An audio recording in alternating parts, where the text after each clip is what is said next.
This is Karen with newclevelandradio.net, and it is time for Avoid the Maze. And on Avoid the Maze today, my guest is Hannah Lynn. And when you hear her backstory, I think you're going to say to yourself, I recognize some of that. And when the reason I'm saying that is when I read her bio, it was like, I've been through some of those same things in my life. And when we start out in life, obviously as babies, we have no idea what's going on. We're taught different things. And then from everything that we're taught, we start creating this life for ourselves and who we want to be and where we want to go. But I will tell all of you, as I've said on many other podcasts, I'm not at the place where I thought I would be, but I'm at the place where I know I should be. So, Hannah, tell us a little bit about your, as you called it, your whirlwind life. Like, why was it such a whirlwind? Well, I had taken on a lot, as I usually do. And I think the point in time that we're referring to was kind of like a crux for me because I had gotten married, gotten pregnant. I was into my career, um, and was just incredibly busy all at the same time. And then I started struggling with like health symptoms, which, I went to the doctors and whatnot. Apparently, nothing was actually wrong with me, but it sure felt like there was something wrong with me because eventually I got to the point where I just couldn't get out of bed. And and it was like a holistic burnout. Like some people are like, I'm burnt out on my job or I'm burnt out on this relationship. I'm like, I was burnt out on life. It was everything, right? Like parental fatigue. The job that I had at the time had all those external factors that, can lead to burnout. Sure. And then my own behavior patterns that I hadn't really addressed that the same behaviors that can lead to success can also lead to burnout. And I was definitely experiencing that. And then, adjusting to a relatively new marriage at the same time where just my whole life, there's a lot of change. There's a lot of new responsibilities, old responsibilities. And the way that I approach things is, I go all in all of the time. I don't know how to say no. Um, and I was just used to being able to get it all done, always. And I got to a point where I hit that wall and I couldn't get out of bed. And I was like, this is scary. This is really scary. And it's not acceptable. I need to show up for my kids every day. I need to keep my career because I'm paying the bills and I can't fall apart. But here I am falling apart. So yeah, it was really, really very important to me to heal and recover and find a solution so I never did it again because that was not my first burnout. It was just the burnout with the highest stakes in Sure. my life at that point. But I burned out before, so I mean, I kind of understood what was going on. But I was like, oh, I have more on the line now. I can't afford to spend 2 months in bed. So let's turn this around. And so many of us go through this in life. Okay. Um, my parents used to always tell me I should slow down. Mm-hmm. And it was like, no, I can't slow down because if I slow down, I'm not going to finish this and I'm not going to be able to get to that. And you expect something of me, and so does somebody else. And my dad would always look at me and say, the world's not going to come to the end if you don't complete it. But I didn't believe that. I was Mm-hmm. trying to tell myself how important I was. Okay. But I didn't realize it until burnout happened. And I looked around and I needed help. But because I had helped everybody else, nobody knew how to help me. Is that something that you went through as well? Like, oh, now I want to stay in bed. Who's going to take care of me? Absolutely. And the answer was no one. Yeah. I hadn't built up the dynamic in my life. And at that point in time, asking for help was, I had such resistance to that. I couldn't delegate, ask for help. I didn't want to admit that I couldn't do it all. And these are big, big mindset shifts that I had to make. And they're critical ones if you are in a position where you want to go into leadership or anything else. Like you have to be able to empower others to help you achieve your goals. Otherwise, you will not be a leader. And so I think making that shift from I can do it all by myself, I'm the rock star, I'm the unicorn, I'm the one that's known that gets it all done, to being a person who could share the responsibility, empower others, and spread out all of that work. And while still making sure that the dream that I have in my mind is what's actually being accomplished, was a really, really big transition and such an important one. And yes, and I hear what you're saying as far as like putting everyone else first.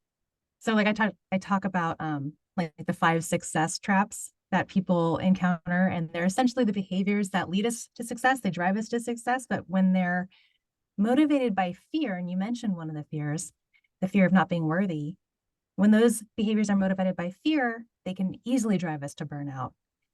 And so those 5 success traps, like you mentioned a few of them, one is that people pleasing, right? Making other people happy. There's the perfectionism, which people talk about, I think, more often. That overextending, which you just described, where you're always taking on more and never letting it go. And then overachieving, like always going for the bigger, always having to prove yourself, right? Just going bigger, more. You have to be the best at everything. All those things, like they overlap and they come together, and they're kind of like a persona, right? It's kind of Right, like we're exactly. wired, Yep. right?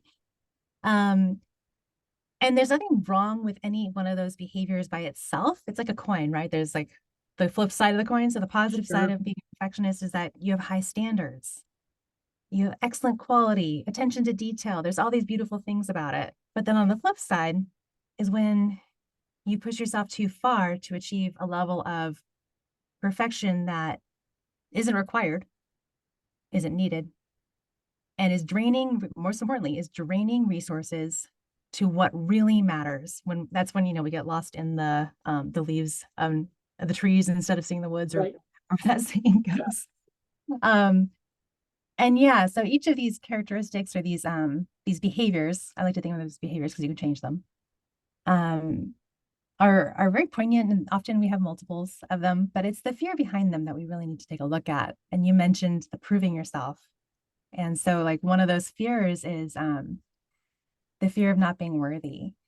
And I found this in the most amazing, powerful, accomplished women that I talk to. And they're still showing up and they're proving themselves every single day. And I'm like, you've already got it in the bag. You are already there. And it's that fear that's beneath it, right? The fear of not being worthy, or I think most people call it imposter syndrome. Oh, yeah. Yeah. But really it's the fear of not being worthy. And so like changing that fear into an understanding that you are worthy, and like rewriting that mindset and that script. And that's the deep work that needs to happen to shift the behavior. And that's just one of the fears. Other fears are, let me see if I can find them.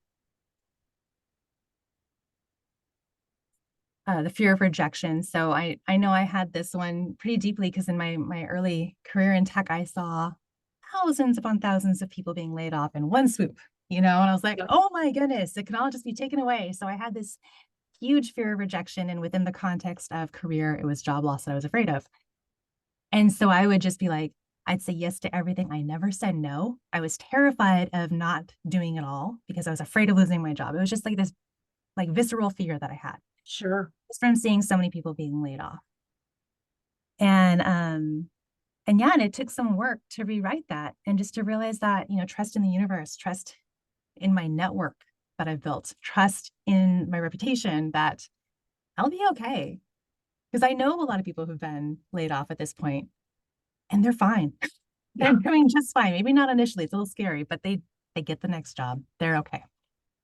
So it took me a while to overcome, or like face that fear, realize what it was, realizing the behavior that it was driving me towards, which was causing, extreme exhaustion.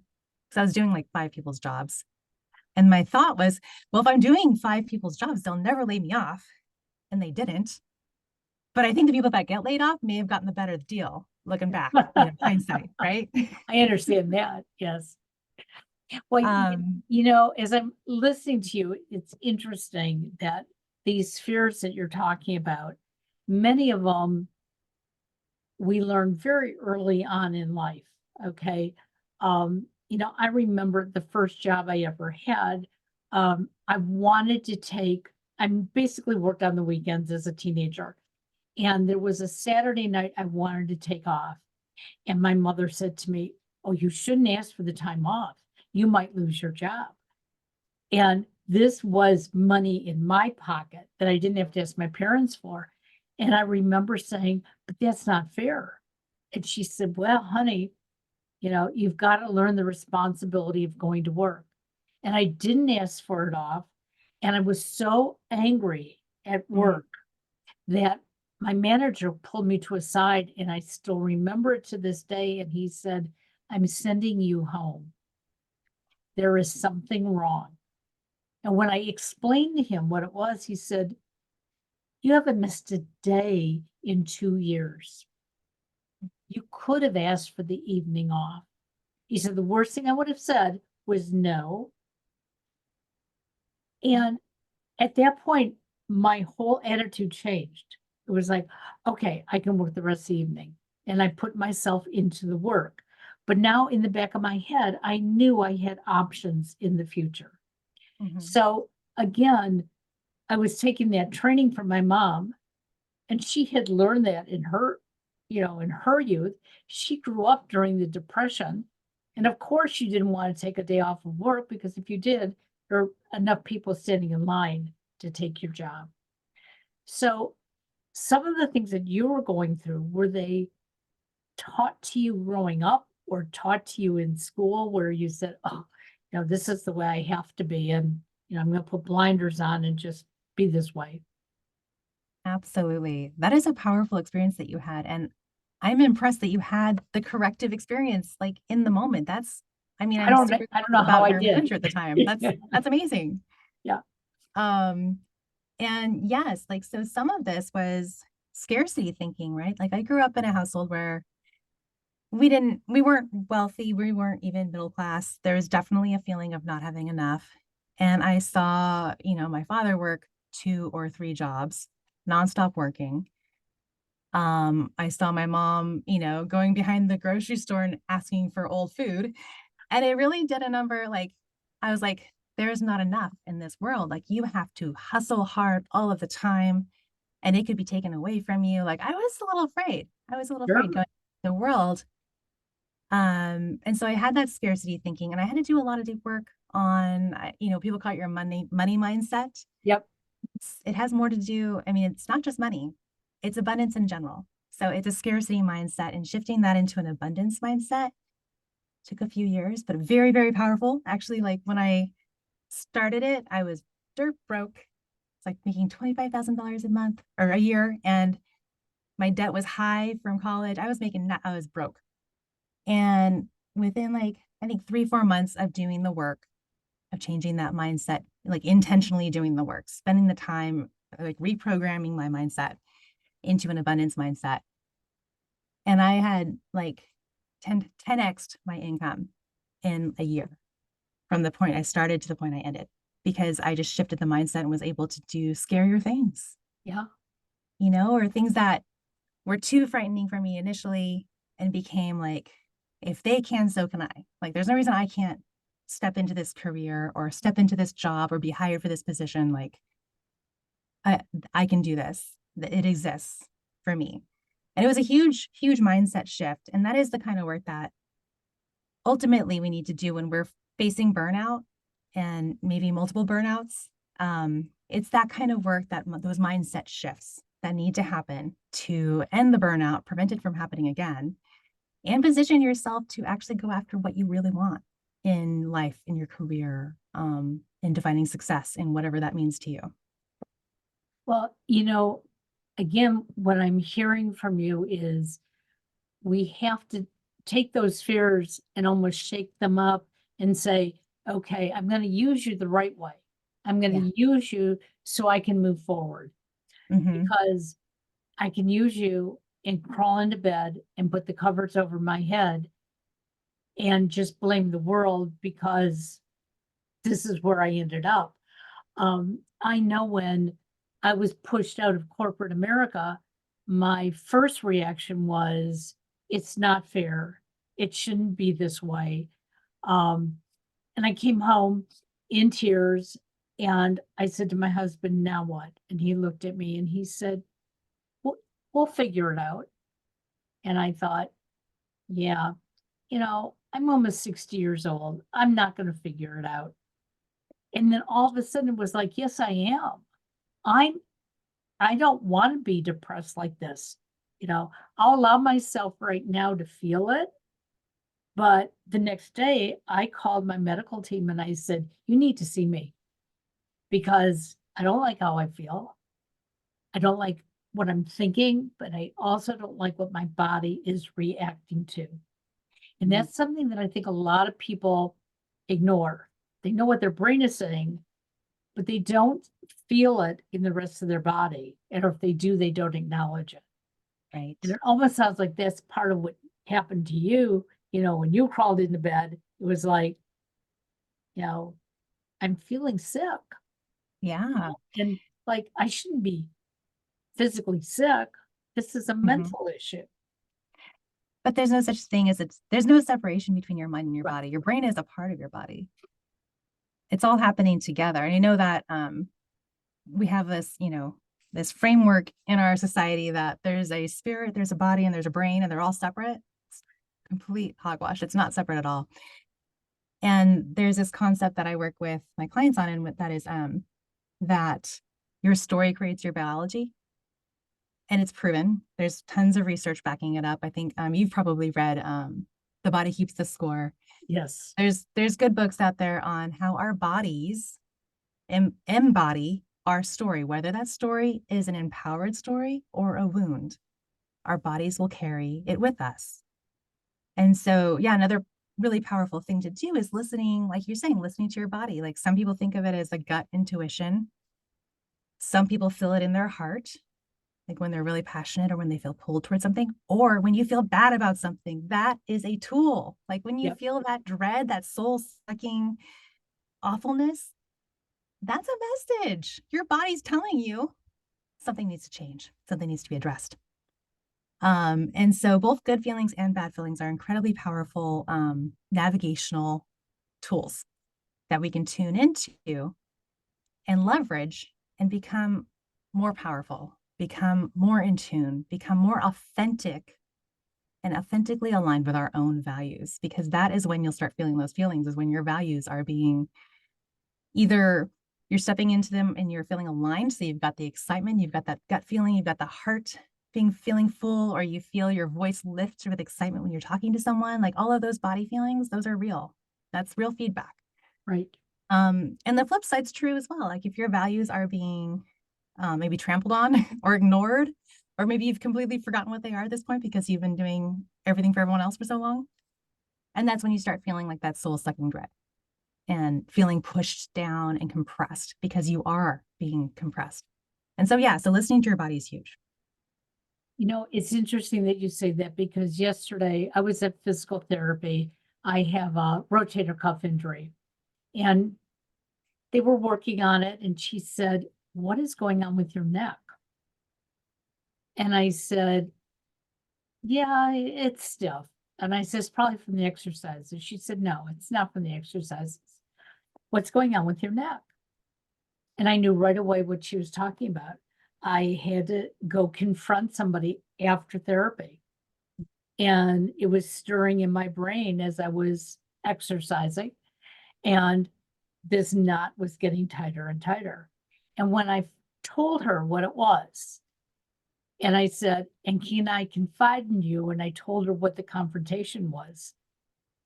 I could feel it loosening up. Her hands weren't even on me. And I said, this is what I talk about all the time on our podcast and to my clients as well, that we got to listen to our body. But because I was in therapy, I was just making the assumption, well, it must be because I'm moving my arm a certain way. And when she said, no, that's not going to do it. And so I was so impressed that she was willing to have me talk about it. And it's so important that, when you get a headache, you know, is it really something physical or is it something that's physical and emotional? I get migraines all the time, but I can tell you on a daily basis where those migraines are coming from because I've tuned into them. Mhm. So how do you talk to your clients when they come to you and, they've hit their meltdown point? Mhm. They really don't want to pay for coaching because, hey, I'm at rock bottom, but they know they can't do it alone. So what is the encouragement and what are some of the tools that you help provide them with? I always start first with a vision of what their life could look like without burnout. Because, if you're stuck with I'm at rock bottom, I don't want to invest, you're going to probably stay at rock bottom. But if you have a clear vision of what your life is going to look like, free of burnout, if you have a clear vision of what your success can be, that's worth fighting for. That's worth investing in. You've got to have something that you want, right? It's not so much what you don't want. What do you want? So it's about unearthing that vision and that desire. And then once they feel that, right, in their gut, in their soul, they feel that alignment within them of that vision is where I'm supposed to be in my life. And I will do whatever it takes to get there. And yeah, maybe I could do it on my own, but I could accelerate my path substantially by years by working with someone. And I've worked with people and I've accelerated my path. And so for me, it's more of an acceleration. Like first you have to have the vision, and then how long do you want to take to get there? How many mistakes do you want to make along the way? How many times do you want to fall without someone holding space for you? And I feel like, especially as women, and I don't know if this is true for everyone, but I hold space for everyone else. Like I take care of my kids, I take care of my husband, I take care of the food in the house, I take care of the bills for the house, I take care of everything. Who's taking care of me? Who's holding my vision? And I think it's so powerful to have someone in your corner that doesn't have an agenda. They're not your boss, they're not your boss, they're not your spouse, they're not your mom. They don't have an agenda for you other than to hold your vision and to hold you accountable to it. And I think that is incredibly powerful, and it can help to remove barriers that would otherwise, possibly keep you stuck for a long time. Because I have experienced being stuck for a long time. And then I started looking for people to help me, right? People to shorten the path. Who can I learn from? Who can help? Because, part of it is like, when you touch your nose, can you see your finger? Kinda. Yeah. So when we're like super close to our own stuff, it's really hard to see past it. And when you have someone who is trained as a facilitator, trained to help you get to the roots of things, that stuff that's stuck on your face that you can't see, that's holding you back, they help you find it and they help you find it faster. And so it just accelerates your path. So I think it's really about knowing your vision. Are you passionate enough about it to do what it takes to get there? How fast do you want to get there? And then that's when you reach out to kind of ensure that you get to where you want to go instead of falling to the wayside or getting buried under everyone else's expectations again. Well, and you are absolutely right when you talk about the fact you can have this great support system with family and friends. But what I found with family and friends is you're so right, they do have their own agenda. Well, as soon as you get better, then you'll be able to do this for me. Or as soon as you get better, we can do these things together. Right. Um, and I remember hearing my husband say that in the beginning. Okay, I know you're depressed now, but when you get over your depression, then we'll be able to do X, Y, and Z. And I remember being very upset with him that why do I have to go back to doing those things? And so I went to a therapist who actually turned out to be a coach, which was even better for me because she didn't take me back into my childhood. It was, like you said, where do you want to go?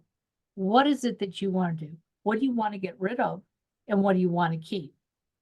And at the beginning, I remember sitting there going, I don't know. And she said, that's okay. So let's just talk about things. She said, what are some of the things that like drag you down during the day? And all of a sudden it just started spilling out, almost like Mm-hmm. you said, well, I'm paying the bills and I'm taking care of my son and I'm doing this. And she said, okay. can you give up any of those? Well, of course, my first reaction was, I'm woman. No, no, I can do it all. And she said, yeah, you can do it all, but look what it's done to you. Mm-hmm. And that's when all of a sudden my light bulb went on. And I remember coming home from that session that day, and I said to my husband, these are the things I no longer want to do anymore. And you are capable of doing them. And he goes, okay. Right. And I said, what do you mean, okay? And he goes, you've never asked me to do it. Why would I do it? And I was taking care of him. I was doing all these things. It's like right before we went on air, I have to tell all of you that my husband called and he, you know, we were just chatting and I said, yeah, I have to go to the grocery store so we can figure out what to have for dinner. And he goes, you don't have to figure out anything. When I get home, we'll find something or we'll go out, you know, but this is him, but I still assume those wifely duties that I've got to go to the grocery store, I've got to make dinner, I got to clean up. No, I don't have to. Exactly. Exactly. Yes. There's this exercise that we do with my clients, and where you look at your commitments for the week, right? With your calendar, and you energy, like color code them by energy. Like, is this an energy giving activity or an energy draining activity? And get as granular as you want. And then you know at a glance, like visually, what it is that you need to minimize, delegate, automate, or just straight up say no to in your life. And at that point, it's just tactical. You know, once we know what it is and it's visual and we're like, oh, that's why I'm tired. My entire calendar is energy sucking activities. And then we know what we need to shift, right? So how did your family react when you went through this last burnout and they were used to you doing everything? Well, I mean, my husband stepped up quite a bit, and because I was in bed. So he definitely stepped up a bit and was more available. And then also I realized that a lot of what I was doing, I didn't have to do. Like, I had ridiculous expectations for myself. I thought I had to make homemade from scratch meals every night and work full time and drive to the office every single day and take care of two very young children. And I felt guilty that they were in childcare and, you know, the typical stuff that you see Sure. people like writing blogs about. And I think what I realized was like half the stuff that I was beating myself up over didn't even matter. I didn't have to make them meals from scratch, you know, every single meal of the day. Like, that's Right. not reasonable. I can outsource some of that. You know, I can get meals sent to the household that are amazing. Why not do that? And so I think it was a lot of like letting go of the I have to do it all by myself, completely by scratch at all times approach to life. And when I really looked into outsourcing, delegating, shifting responsibilities, and I did this at work too, because a big part of my burnout was that job. So I started looking at like, well, what do I hate? Let's get rid of what I hate. And at the same time, I happened to have a good boss, and he told me, he's like, you need to delegate. Your goal this year is to delegate because we need to replicate you. So I was like, oh, this makes me uncomfortable. Um, and so I learned to delegate at work. I learned to delegate at home.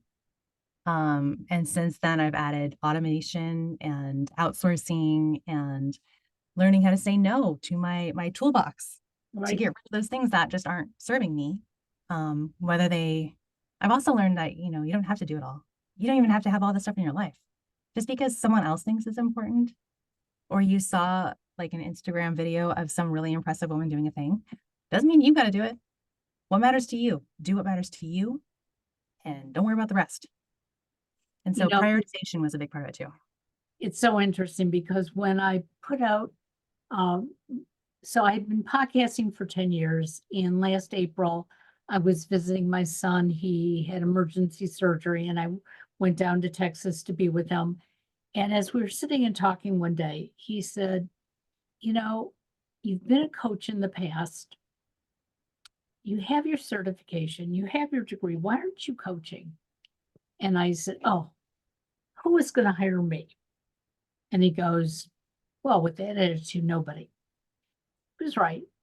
And so I thought about it and I put it out there. And here I've been coaching for almost a year now, officially. And I had somebody who contacted me the other day, somebody who knows me, and says, you know, I don't understand.